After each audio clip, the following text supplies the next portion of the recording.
નમસ્કાર દર્શક મિત્રો, હું છું બાબા સૈયદ. વિજાપુરની ખબરમાં આપનું સ્વાગત છે. વિજાપુર તાલુકાના લાડોલ ખાતે આવેલ હરસિદ્ધિ મંદિર ખાતે 300 કિલોથી વધારે કેરીનો અન્નકૂટ તથા મોગરાના ફૂલોનો શિંગારના દર્શને ભક્તોનો ઘોડાપૂર ઉમટ્યો.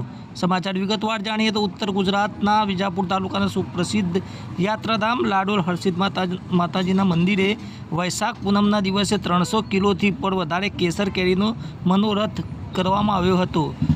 महंत श्री अश्विनभाई जानीना आशीर्वादथी युवा आचार्य विश्वासभाई जानीना आयोजन हेठळ माताजीना भक्तोना सहयोगथी भव्य केरी महोत्सव उजववामां आव्यो हतो. साथे ज मां हरसिद्धिने मोगराना फूलोनी चणियाचोळी पण પહેરાવવામાં આવી હતી, જેમાં એવો શિંગાર કરવામાં આવ્યો હતો કે જાણે માતાજી કેરીઓના બગીચામાં બેઠા હોય. આ જોઈને દર્શન આવેલા ભાવિક ભક્તો દર્શન કરી ધન્યતા અનુભવતા હતા.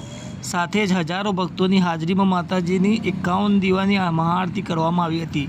માતાજીનો થાળ કરીને હજારો ભક્તોએ માતાજીનો ભોજન પ્રસાદ પણ લીધો હતો. દર પૂનમે હજારો લોકો લાડોલ માતાજીના ધામે ભોજન પ્રસાદ લઈને ધન્યતા અનુભવતા હોય છે. આવા સમાચાર અપડેટ લઈને ફરીથી મળતા રહીશું. ત્યાં સુધી અમારી ચેનલ વિજાપુરની ખબરને લાઇક કરો, સબસ્ક્રાઈબ કરો, કોમેન્ટ કરો. ધન્યવાદ.